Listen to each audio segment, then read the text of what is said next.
Hello दोस्तों, अस्सलाम वालेकुम, नमस्कार, आदाब, सत श्री अकाल। दोस्तों कैसे हो आप सब? उम्मीद करता हूँ सब ठीक होंगे, खैरियत से होंगे। दोस्तों आज की इस वीडियो में हम रिएक्शन करने वाले हैं ध्रुव राठी और डॉक्टर जाकिर नाइक की वीडियो पर। दोस्तों एक वीडियो में ध्रुव राठी ने कहा कि मेरी राय में कोई भगवान, कोई अल्लाह या कोई गॉड एग्जिस्ट नहीं करता। तो दोस्तों मैं जो हूँ ध्रुव राठी को बहुत अच्छा और समझदार इंसान समझता था, अभी भी समझता हूँ, लेकिन इस वीडियो में देखकर ऐसा लगा जैसे ध्रुव राठी जी नास्तिक हैं। नास्तिक वही होता है जो किसी भगवान या किसी अल्लाह या किसी गॉड को नहीं मानता है, तो नास्तिक उसी को बोलते हैं। तो दोस्तों इनकी इस बात का जवाब डॉक्टर जाकिर नाइक ने एक वीडियो में दिया है। वो किस तरह से दिया आप इस वीडियो में देखिएगा, वीडियो पूरा देखिएगा तभी आपको पता चलेगा। और वीडियो अगर अच्छा लगे तो वीडियो को लाइक कर देना और चैनल को सब्सक्राइब जरूर कर देना, बेल आइकन प्रेस कर देना ताकि आने वाली वीडियो का नोटिफिकेशन आप तक सबसे पहले पहुंच सके। तो चलिए दोस्तों देर न करते वीडियो शुरू करते हैं। ये वाला सवाल बहुत ही ज्यादा लाइक्ड है, 2000 से ज्यादा लोगों ने लाइक किया है। Do you believe in God? If yes then is it formless और not? Do you believe in any religion? इसका जवाब भी बड़ा सीधा है, नहीं। मेरी राय में जितना भी कुछ मैंने सीखा है दुनिया के बारे में, हमारी प्लैनेट की हिस्ट्री के बारे में, एवोल्यूशन के बारे में, ये सारी चीज़ों को समझकर मैंने जो अंडरस्टैंडिंग डेवलप करी है, मेरी राय में कोई भगवान, कोई अल्लाह, कोई गॉड एग्जिस्ट नहीं करता। लेकिन एट द सेम टाइम मैं मानता हूं कि ये सवाल काफी डिबेटेबल है, इस पर बहुत लंबी चर्चा करी जा सकती है। और जो लोग दूसरा ओपिनियन है जिन लोगों का, उनके ओपिनियन की मैं रिस्पेक्ट करता हूं। अगर आप में से किसी को लगता है कि गॉड एग्जिस्ट करते हैं तो मैं उस बात का रिस्पेक्ट करता हूं, क्योंकि ये कोई ऐसा सवाल नहीं है जो बड़ी आसानी से आंसर किया जा सके। साथ ही साथ मैं ये भी कहना चाहूंगा कि मैं दुनिया के सभी धर्मों का आदर भी करता हूं और उनकी इंपॉर्टेंस भी समझता हूं। आप पूछोगे ये कैसे हो सकता है? अगर मैं भगवान में नहीं मानता तो रिलीजन्स की रिस्पेक्ट क्यों करता हूं? मैं इसलिए करता हूं क्योंकि दुनिया भर में बिलियंस ऑफ लोग रिलीजन को एक गाइडिंग लाइट की तरह देखते हैं। रिलीजन की मदद से करोड़ों लोगों को उम्मीद मिलती है, अपनी लाइफ में एक पर्पस मिलता है, अपनी जिंदगी में कठिनाइयों से लड़ने का एक जरिया मिलता है। और एक कल्चरल पर्सपेक्टिव से अगर देखा जाए तो रिलीजन्स लोगों को साथ में जोड़कर रखने का काम करते हैं। ढेर सारे कस्टम्स और ट्रेडिशंस रिलीजन से निकल कर आते हैं, जिनकी अपनी एक अहम जगह है हमारी इस दुनिया में। यही कारण है कि मैं अपने आप को एक हिंदू एथिस्ट बुलाता हूँ। आपने कहा कि आप नास्तिक हैं जी, आप जवाब सुनिए भाई साहब। मैं आपको कांग्रेचुलेट करता हूँ, मैं आपको मुबारकबाद देता हूँ कि आप नास्तिक हो। आप सोचते होंगे क्यों मैं मुबारकबाद दे रहा हूँ आपको? सोचते होंगे ना कि ये जाकिर से सवाल पूछ रहा हूँ, उसकी मेन जड़ को काट रहा हूँ और मुबारकबाद दे रहा हूँ। सोच रहेंगे ना? सोच रहे नहीं? बिल्कुल क्यों मुबारक? मैं आपको बोलता हूँ, अक्सर लोग दे डू ब्लाइंड बिलीफ, अंधविश्वास। वो हिंदू है क्योंकि उसके वालिद हिंदू है जी। वो क्रिश्चियन है, ईसाई है क्योंकि वालिद ईसाई है। बिल्कुल। और कई मुसलमान है क्योंकि उनके वालिद मुसलमान। बिल्कुल बिल्कुल। They are doing blind belief, वो अंधविश्वास कर रहे हैं। आप एक अल्हम्दुलिल्लाह इंटेलिजेंट शख्स है जी, माशाअल्लाह, साइंस पे यकीन करते। आप सोच रहे आपके वालिद शायद मानते होंगे खुदा में, होंगे क्या नहीं? मानते हैं क्या नहीं? आपके वालिदैन मानते क्या नहीं? एग्नोस्टिक है। एग्नोस्टिक है। और आपके परदादा? वो भी एग्नोस्टिक थे। और उनके परदादा? वो रिलीजियस। कोई भी मानते थे ना परदादा। आपके परदादा मानते थे, लेकिन आप अब ये करते आप, लेकिन जानते तो may be computer, may be something out of the world, something absolutely different. पहले बार पड़ेगा ना, इन डेप्थ स्टडी होगा, उसके बाद ही पता चलेगा। सबसे पहले बार स्टडी तो बाद में हुई। मेरा सवाल ये है कि सबसे पहला शख्स कौन रहेगा उसके बारे में जो कह सकेगा मैकेनिज्म के बारे में? जो डिस्कवरर है, वो जो डिस्कवर करेगा वो चीज को। मिसाल के तौर के ऊपर अगर कोई गाड़ी बनाता है, गाड़ी तो डिस्कवर किसने नहीं किया, वो तो बना रहा है। गाड़ी तो इन्वेंट किया था, इन्वेंट ने बनाया है। वो इन्वेंटर क्या है? एक नई गाड़ी लेके आऊंगा, बोलूंगा लेटेस्ट मॉडल है, कौन जानता है? आप क्या बोलेंगे? गाड़ी को अगर ये गाड़ी अभी है, मैं उसको पूछूंगा मारुति कार 800 कौन जानता है, तो आप क्या उस पर तहकीक करेंगे? नहीं। आप क्या बोलेंगे कौन जानता है मारुति 800 के बारे में? आप तहकीक करेंगे जवाब देने के लिए। तहकीक करने पे तो एक हफ्ता, एक साल निकल जाएगा। जवाब क्या है? मैं अंदर के बारे में जानना नहीं चाहता हूं, ये पूछना चाहता हूं कि सबसे पहला शख्स कौन होगा जो उसके बारे में जानता है। तो क्या जवाब रहेगा आपका? आप साइंटिस्ट है माशाल्लाह। जिसने बनाया रहेगा उसको पता है। जिसने बनाया है, पॉइंट की बात है। अंग्रेजी में कहेंगे क्रिएटर, मेकर, मैन्युफैक्चरर, इन्वेंटर, जो कोई तो है क्रिएटर, किसी ने तो बनाया है भाई। इधर उधर है, बड़ा मानते हैं कि सबसे पहली बार वो क्या, ह्यूमैनिटी को आपको नहीं, आपको पता चलेगा जब आपने पढ़े, पर उसमें ये भी पता लगता है ना सबसे पहले किसको नोबेल प्राइज मिला, कौन से साल में मिला, पता है तकरीबन कितने साल पहले?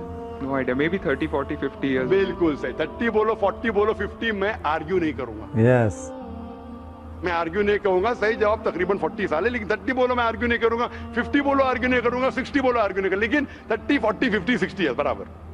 ये लफ्ज जो आप कह रहे हैं, ये जो बिग बैंग के बारे में कुरान मजीद में 1400 साल पहले लिखा हुआ है, सूरह अंबिया में, सूरह नंबर 21 आयत नंबर 30 में, माशाअल्लाह, अवलम यरल लज़ीना कफरू, क्या वो काफिर नहीं जानते, अन्ना समावाति वल अर्द, ये आसमान और धरती एक थे, अवलम यरल लज़ीना कफरू अन्ना समावाति वल अर्द कान तरतकन फफ्तकनाहुमा, और एक धमाका हुआ और ये अलहदा हुए, do not the unbelievers see the heavens and the earth were joined together, सुभान अल्लाह।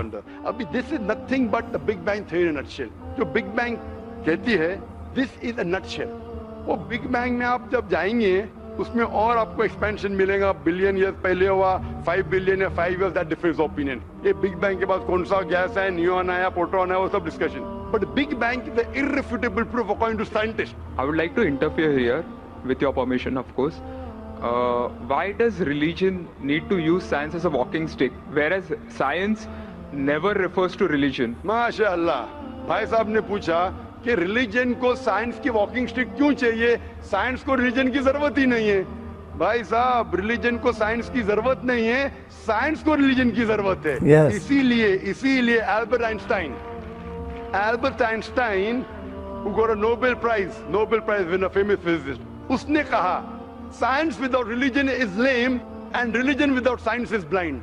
That was his personal opinion। I would just like to say one thing, when a doctor, जवाब दिया ना अभी तक, okay, जवाब कंप्लीट नहीं। I think it would be better if I जवाब सुन लो, अभी पूरा जवाब you सुनो। can add, but you keep on adding every sentence, the meaning will go away, right? otherwise every time you can keep on arguing, the whole thing will take 10 hours। For that we can have a private discussion। Sure, fine, we'll have private discussion, we'll discuss 1 hour, 5 hours, 10 hours, tomorrow night you come till morning, no problem, not that I'm running away, then everyone will think that why are you giving this person, is it your personal thing? No, so then fine, what the main thing is, because if you want to keep on beating, or you can keep on asking counter question, it'll keep on going। No, I don't want to beat around the bush। No, not beating around the bush, let's get to the main subject first, let's get to the main subject first, because when you keep on growing, then you miss the whole right point। As I was saying, that Albert Einstein, the science without religion is lame and religion without science is blind, ये Albert Einstein का personal view था। हर scientist का view personal view है, ये science की बुनियाद है, उसका पर्सनल व्यू है, लेकिन वो पर्सनल व्यू को साबित करता है। आप मानो या नहीं मानो, आप ये कहना चाहे कि वो साइंटिस्ट जो कह रहे हैं पर्सनल व्यू ने, it is illogical statement according to me. हर साइंटिस्ट का व्यू पर्सनल व्यू है, जाकिर का व्यू भी पर्सनल व्यू है, आपका व्यू नहीं है। हो सकता है आप मेरे व्यू से सहमत है, नहीं सहमत है, दिस इज साइंस। यस, इस्लाम को साइंस की जरूरत नहीं है। आप साइंस का सहारा क्यों ले रहे? क्योंकि आप साइंस में मानते हैं, इसलिए सहारा ले रहा हूं। आप साइंस में नहीं मानेंगे, मैं साइंस का सहारा नहीं लूंगा। कुरान की आयत है, कुरान में अल्लाह ताला फरमाते, सूरह इमरान में सूरह नंबर 3 आयत नंबर 64 में, तालू इला कलिमतिन सवाइन बैना बैनकुम, आओ हम उस बात की तरफ जहां पर हम यकसा है। सबसे पहली बात, अल्लाह नअबुदा इल्लल्लाह, कि हम सिर्फ अल्लाह की इबादत करें। बिल्कुल। वो जो हिंदू पूछता है, मैं हिंदू मजहब की बात कर रहा हूँ, उस टाइम साइंस की नहीं बात किया हूँ। वो क्रिश्चियन जब पूछी ईसा अलैहिस्सलाम के बारे में, मैंने बाइबल की बात किया हूँ। ताला इला कलिमतिन सवाइन बैना बैनकुम, आओ हम उस बात की तरफ जहां पर हम यकसा है। मैं अगर साइंस की बात नहीं करूंगा, पोइट्री की बात करूंगा, आप मानेंगे क्या? मैं शेर शायरी करूंगा, बोलेंगे क्या शेर शायर, मैं तो साइंस वाला आदमी हूँ। क्योंकि आप साइंस में मानते हो, मैं साइंस की बात कर रहा हूँ। मैं वेद कोट कर रहा हूँ, नहीं कोट कर रहा हूँ। मैं गीता कोट कर रहा हूँ, नहीं कोट कर रहा हूँ। बाइबल कोट, उधर वेदा कोट किया हूँ, गीता कोट किया हूँ, उधर साइंस नहीं कोट किया हूँ। तो कुरान इज अ मास्टर की, सारे ताले की चाबी है चाहे वेद हो, सारे तालों की चाहे चाबी, बाइबल हो, चाहे भगवत गीता हो, चाहे साइंस। बेशक जो पोइट्री पे भी कर सकता हूँ, बेशक। लेकिन पोएट है इन्हें, वैसा तो मैं भी नहीं हूँ। बेशक, सुभान अल्लाह। आपने कहा साइंस का सारा किधर ले रहे? मैं सारा ले रहा हूँ आपको समझाने के लिए। जी, आप बोलेंगे अब हिंदी में क्यों बात? हिंदी समझते, तो जर्मन में बात करो, आप समझेंगे क्या? मैं भी जर्मन नहीं, पहले कौन लिख सकता है?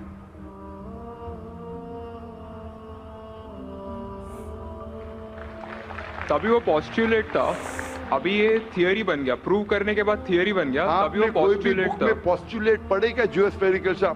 आप अगर स्टूडेंट ऑफ साइंस है, मैं भी स्टूडेंट ऑफ साइंस है, अगर आप गलती करेंगे तो मेरा फर्ज होता है कि आपको सुधारूं। There was no postulate, there was a hypothesis. Probably it was not documented. It was a hypothesis, it is spherical but no proof.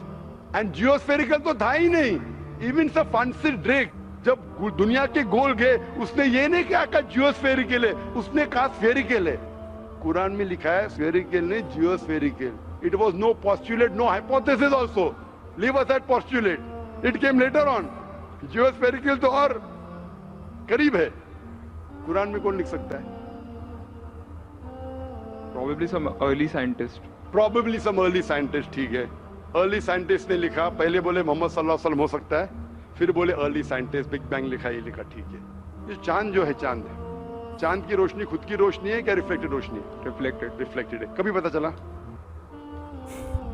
Yesterday, 200 साल पहले, 300 साल पहले, 400 साल पहले, उस पर बहस नहीं करेंगे। कुरान मजीद ने 1400 साल पहले लिखा है सूरह फुरकान में, सूरा नंबर 25 आयत नंबर 61 में, कि ये चांद और सूरज की खुद की रोशनी है, चांद की रोशनी बोरोड है, ली गई है या रिफ्लेक्टेड है, नूर या मुनीर। तो कौन कुरान में लिख सकता है कि ये चांद की रोशनी खुद की रोशनी नहीं है, बोरोड रोशनी है, रिफ्लेक्टेड है? पहले हर इंसान समझता था कि चांद की खुद की रोशनी है, कोई भी हाइपोथेसिस भी नहीं था। बराबर ना? ये हाइपोथेसिस भी नहीं था 1000 साल पहले कि चांद की रोशनी खुद की है। स्फेरिकल था, मैं जानता हूं, पीपल ऑफ पाइथागोरस ने कहा था। चांद के बारे में तो किसी ने भी नहीं कहा। कौन लिख सकता है कुरान में 1400 साल पहले कि चांद की रोशनी खुद की नहीं है, ली गई है, बोरोड है, रिफ्लेक्टेड है? कौन लिख सकता है? Stick to my earlier answer. क्या आंसर है? Some scientist. पहले बार साइंटिस्ट, सेकंड बार साइंटिस्ट, थर्ड। लेकिन ये साइंटिस्ट ने जब जाना, दुनिया से कहा क्यों नहीं? अगर साइंटिस्ट ने कहा, आपकी साइंस की पॉइंट है भाई, पॉइंट की बात है। 1400 साल पहले आपके साइंस ने किताब ने बिग बैंग क्यों नहीं लिखा? आपके साइंस की किताब में वर्ल्ड इज जियोस्फेरिकल क्यों नहीं लिखा है? मेरी साइंस की किताब में भी नहीं लिखा है, मेरी साइंस की किताब में भी नहीं लिखा है कि 1400 साल पहले चांद की रोशनी खुद की रोशनी नहीं है। क्यों नहीं? तो आपका ये आर्गुमेंट के साइंटिस्ट ने कहा एक बार तो होगा, 2 बार तो चलेगा, तीसरी बार भी माफ किया। अभी चौथी चीज पूछता हूं मैं, चौथी चीज पूछता हूं कि हम जब पढ़े स्कूल में, आपने स्कूल को पास किया? दोस्तों अगर वीडियो पसंद आ रहा हो तो प्लीज कमेंट में अल्लाहू अकबर लिख के जाना। आपने 20 साल बाद पास किया। मैं जब क्या पढ़ा बोलूंगा, आप क्या पढ़ा आप मुझे बोलना। जब मैं 1982 में स्कूल पास किया तो मैंने पढ़ा कि चांद और सूरज they are revolving but they are rotating about their own axis. आपने क्या पढ़ा स्कूल में? चांद और सूरज रोटेट कर रहे एक्सिस के ऊपर, क्या नहीं? हाँ, लेकिन मैंने पढ़ा नहीं कर रहे। अभी आपका इल्म स्कूल के अंदर मेरे इल्म के बाद आया और सही है। जब मैंने पढ़ा स्कूल के अंदर कि चांद और सूरज घूम रहे लेकिन अपने महवर पे, अपने एक्सिस पे नहीं रोटेट कर रहे। लेकिन कुरान मजीद की आयत है सूरह अंबिया सूरा नंबर 21 आयत नंबर 33 में, हुवल्लज़ी खलक़ल लैल व नहारा, उसने है जिसने बनाया रात और दिन, व शम्स वल कमर, सूरज और चांद, कुल्लुन फी फलक, तरीके this 6 things you can prove my theory wrong. उन्होंने बताया कि इस थियरी को गलत साबित करना है, ये 6 चीज करो और मेरी थियरी गलत साबित हो जाएंगी। That mean that's called as a falsification test. उसको कहते हैं अच्छा साइंटिस्ट। आपके अजम्पशन में कुछ है क्या फॉल्सिफिकेशन टेस्ट? पूरा फॉल्स है, टेस्ट ही नहीं है। अजम करो 2 + 2 = 5, मानेंगे आप? नहीं मानेंगे। Assumption carries weight if it is based on logic. Quran में अब भी फॉल्सिफिकेशन टेस्ट है। आपको कुरान को गलत साबित करने का है, एक इख्तिलाफ लगाओ, take out a single contradiction in the Quran and the Quran will be proved wrong. 1400 साल से न किसी ने किया न कभी कोई करेगा। बिल्कुल कुरान की आयत है सूरह बकरा सूरा नंबर 2 आयत नंबर 23 और 24 में कि ये कुरान अल्लाह ने अपने पैगंबर मोहम्मद सल्लल्लाहु अलैहि वसल्लम को दिया। बेशक। और एक चैलेंज है कि आप कुरान में से एक सूरा जैसा पेश करो, एक सूरा जैसा पेश करो। कितने लोग ने कोशिश किया, ना कभी कोई कामयाब था ना कभी रहेगा। कितने फॉल्सिफिकेशन जैसे मेरे तकरीर सुन सकते हैं आप। इसी तरीके से कुरान में लिखा है मोटरसाइकिल जो बना 48 कहता है। कुरान में कई आयतें motorcycle, how does the water rise, go into clouds, falls into ocean, fall down, कई जगह पे कहा गया है कुरान मजीद में कहा गया है सूरह लुकमान में सूरह number 31 verse number 29, in Surah Rum chapter number 30 verse number 48, in Surah Hijr chapter 15 verse number 22, it's mentioned Surah Mominun chapter number 23 verse number 18, in Surah Noor chapter number 24 verse number 43, in Surah Araf chapter number 7 verse number 57. I can keep on giving references only of water cycle. जो 1580 में से Bernard policy ने कहा, कौन कह सकता है इसे? कौन लिख सकता है? Quran speaks about biology, that there are sexes in plants, male and female, which became recently. In Surah Ra chapter number 13 verse number 3, in Surah Taha chapter number 20 verse 53. Who could have mentioned that before? Who could have mentioned that? Quran says the animal lives in community, which we came to recently in Surah Anam chapter number 6 verse number 38. The Quran speaks about the universe expanding, Darmusiona, in Surah Dariyat chapter number 51 verse number 47. Who could have written this? The Quran speaks about the ocean, a God who can die, a God who requires help from a second God. Then you are eliminating, this cannot be God, this cannot be God. La ilaha, no God, no God. But Allah, the creator of this universe, the manufacturer of this universe, the inventor of this universe. So, the answer with the help of science. There is no way you can scientifically prove the existence of God except with the help of the Quran. With the help of the Quran, you can scientifically prove the existence of God if he is a true scientist and if unbiased. If he is biased, yet he may keep on beating on the bush. If he is unbiased, and if he truly has knowledge of science, like many questions you told, you gave me wrong answers, I helped you, then you agreed with it. So if a person who has true knowledge of science will agree that there is one God, which we call as creator, which we call as sustainer, which we call as maker. In Arabic we say Allah. उम्मीद है आपको ये video ज़रूर पसंद आया होगा। अगर video पसंद आया हो तो वीडियो को लाइक करके जाना, और दोस्तों प्लीज़ चैनल को सब्सक्राइब जरूर कर लेना। मिलते हैं अगली वीडियो में और जानकारियों के साथ। तब तक के लिए अल्लाह हाफिज़, बाय।